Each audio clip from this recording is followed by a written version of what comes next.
馬。賽馬 VinQT 翻嚟啦！好，翻嚟第5節啦，賽馬 VinQT 繼續講緊第4場4班千六米，繼續河馬即同魯賓就陪住你哋啊！咁又講到爆偉龍咯，即係馬咧講真啊，上場其實鬥第2都唔曳嘅，咁啊叫做捱過翻嚟，緊緊頂住再來旺財就實業英雄啦。咁就其實之前都頂住隻天外之天吉利多嘅，咁啊感覺上隻馬咧其實神操咧佢又拍咗個草地集嘅同中國心，起步佢就彈嚟個零馬位啦，咁跟住中國心就近喺後面追上嚟，咁中國心追上嚟嘅時候，偉龍又有比嘅，兩隻馬比落去咧，中國心唔係好強。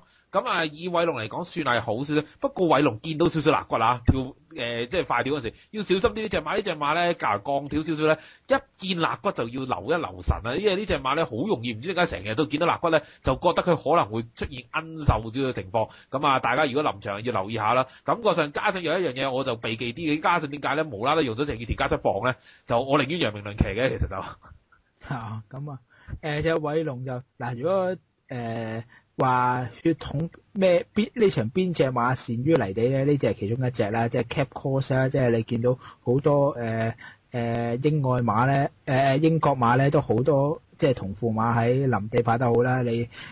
嗰隻海島之星咧，都喺林地度有贏到馬噶，同埋 Cap 冇線係 Capstead 咧，Capstead 亦都係即係一個善於林地有根據嘅血緣嚟嘅，咁所以呢隻偉龍咧，佢跑即係最近跑過2次林地咧，都有好表現啦。咁啊上季贏馬爆大冷嗰場咧就林地啦，咁之後嗰場話輸咧，因為佢排9檔所以先至輸啊！即係同埋當其時1200米已經嫌短啦。咁今季佢前一場跑嗰場第3咧，輸俾吉利多嗰場咧，都係屬於偏臨啲嘅場地啦。咁所以其實隻馬今季係不斷咁喺度進步緊嘅4歲馬。咁今場咧，我相信佢300機會都比較樂觀嘅，因為始終跑法主動啦。咁同埋個韌力咧，今季係比較即係仲好咗啲嘅。咁啊，比起隻即係。幸運上架嗰個進度咧，好得好多。咁啊，今場咧，其實你話前面走嘅馬真係唔多啊。咁佢自己可以輕鬆地喺前面走咧，就算你快，佢又可以蝕住喺嗰度咧。所以呢隻係一隻跑法比較彈性些少嘅馬啦。咁啊，今場咧，如果你話買位置 Q 啊，或者買4連環啊，咁都係呢隻馬比較穩陣些少啊。如果你話揸膽嘅話。9號越跑越有啊，咁啊唔知灣面化神操都強啊，即係感覺上跳一段都冇離火氣，唔知咩事啊，即係隻馬我感覺上唔係太開胃啊。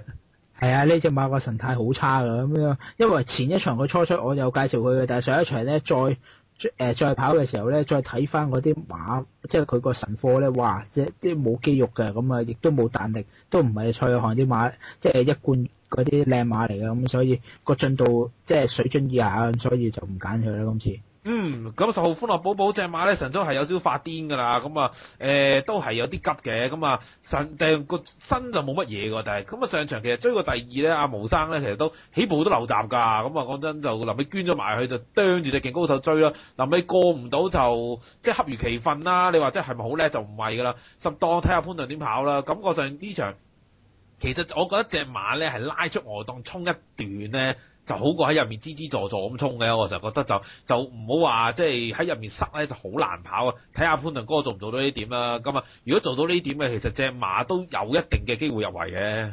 呢隻歡樂寶寶就我自己覺得佢未太成熟嘅，咁啊同埋咧嗰個狀態都唔算話好嘅。雖然佢上場跑第2啦，咁啊但係其實都仲係覺得佢收身方面咧未做得太好嘅。咁上一場佢跑第2，其實都係完全。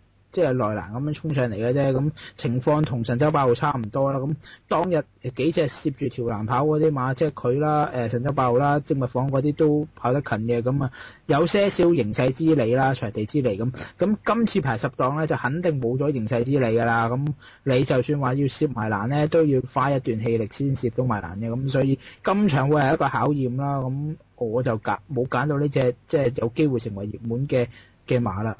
11號智多飛都係有少少急㗎神操咁啊，都略為急少少啦。見馬位想跳2段同埋慢度啦，即係今朝咁啊，隻馬都係有少少惡頭啊之類啊，咁都係有少少汗濕就唔多嘅，急就有少少啦。上場當然啦，名人嗰場就幾好嘅，佢又走咗個第3，咁啊總係覺得如果神操個觀感俾我再比上場好咗少少咧，我會接受啲啦。三檔今場應該內碟就冇乜嘢可以塞到佢㗎，睇下佢捱埋到，我估佢都係3344到嘅啫。但係如果你話即係太熱咧，上場83倍，今場如果都俾得8倍你咧，咁你又真係要諗一諗啊！呢隻就智多菲咧，我今場就即係行頭咧，我就揀咗呢隻馬嘅，即係如果你買 win 我就揀咗呢隻馬。點解咧？就因為一嚟Encosta di Lago 咧係早熟啲嘅血緣啦，而且林地亦都有啲根據㗎，即係你睇翻香港嗰啲馬咧，都最近3季都有7場頭馬㗎。咁啊，再睇佢咧，嗰隻上一場咧其實狀態只係初起嘅啫，已經可以入位啦。佢上一場只係賽前見到個試閘咧，亦有翻啲走勢好咗些少喎，咁已經可以即刻上名。其實咧即係證明咗一嚟加一個頭罩，對隻馬個競跑集中力有提升啦，二嚟咧就佢係呢隻三歲馬係有進步嘅。咁啊，雖然話澳洲馬林地得唔得咧，其實你再睇翻咧，佢母線咧完全係出於一個北半球嘅血緣，佢媽本身就係愛爾蘭馬嚟㗎。咁相信咧呢隻智多菲咧林地方面咧都應該會適應㗎。咁上一季跑2場林地唔得，大佬啊，你上一場都已經跑1600先至可以入圍啦，今季第一場已經跑1600，即係證明呢隻係偏長性能嘅馬啦。咁上一季跑啲1200、1400點會有競爭力咧？咁啊，所以唔合腳法之下輸就情有可原㗎。咁今次咧繼續跑翻1600咧，相信佢因為馬偉昌步步推騎嗰個跑法咧喺林地上咧，即係對啲馬咧係有啲幫助㗎。即係有陣時澳洲式韁繩咧就有陣時就咁搭住跟住推咧，就未必係喺林地上幫到即係匹馬啦。反而馬偉昌呢類咧，或者羅埃德嗰類咧，就會比較好些少啦。咁你見到上季嗰啲咩中環英雄咧，都係咁嘅情況㗎啦。馬偉昌都係喺外檔一條直路咁殺上嚟㗎。咁啊，睇下呢隻智多菲會唔會啦？咁啊，佢嘅3檔我諗佢唔會貼欄嘅，點都會移出中間走㗎啦嚇。咁啊，睇下呢隻馬有冇機會開齋啦今次。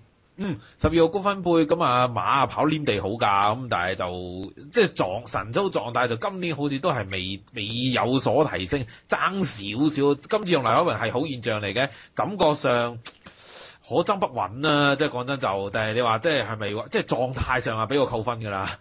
係啊，進度就一定差㗎啦，唔係即係進度就一定唔算好啦。咁啊，即係同上一場差唔多嘅啫，即係進度。咁啊，跑正常場地進度平都係輸300零馬位。如果即係到期時係天降甘露嘅話咧，咁佢就已經係即係機會大大提升，就已經有機會有3甲。所以今場咧點都要拖住佢啦。不過喺佢臨地好已經個知㗎啦，到期時都已經應該會變成熱門嘅，有機會大熱之喎。如果即係到期時個場地太冧嘅話嚇，咁啊，但係呢隻馬咧都係即係正如河馬仔所講咧，都機會只係屬於可爭不穩嘅。即係如果係即係佢以前跑林地贏馬或者跑得好咧，都係有翻些少直播率先至抵玩嘅。咁如果依家成為大眾嘅焦點嘅時候咧，變成得3、4倍啊、4、5倍咧，咁就已經唔直播啦。咁啊，情願拖腳好過啦。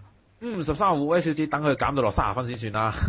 係啦，咁都係啦。蔡約翰轉吳定強減一輪先啦。咁啊14號年年雨都係啦，減翻落去先啦。呢隻又係唔使多講啦。你跑山跑又係要落5班先得啦，4、5班識降機咁啊。依家就跑呢個4班咧，40分都唔落去住啦，可能覺得隻馬狀態未夠啊。咁啊，下一場咧跑翻5班咧，可能就千百喐手噶啦。好，咁啊可以好快講晒。今日講話河馬即心水先生先，今場哇河馬即心水先生3號實業英雄行頭啊，次選5號真係寶，3選10號歡樂寶寶，4選6號啊金剛標啊，咁啊3、5、16係河馬即心水先生。喂，老乜信交俾你咧？哇，紅寶寶標啊！又嚟咁啊，我嘅選擇係11號、8號、12號、5號啊，11號嘅智多菲，8號嘅偉龍，12號嘅高分貝同埋5號嘅真係寶。哇，犀利喎，飛龍寶貝啊，幾好喎！係喎，呢個馬名嚟喎。係啊，咁樣食字啊，真係大佬，真係，唉，真係。喂，咁啊好啦，咁啊喂，不如講埋啲 Q&A 啦，不如好冇？好。講住一隻先，咁就嗱，咁有人問第五場3號有型有利啊，韋達摸都好實㗎啦，神操跑1200米谷草過站，嗡一嗡成隻馬，嗡一聲過咗幾個馬位，咁啊其實就馬就長成得唔差㗎，講真。不過睇翻咧，呢隻馬喺1200米僅敗 Society Rock，咁即係邊隻社會基石啊？大佬你都大家如果有印象都知呢隻馬曾經喺個一級賽跑過第2啦。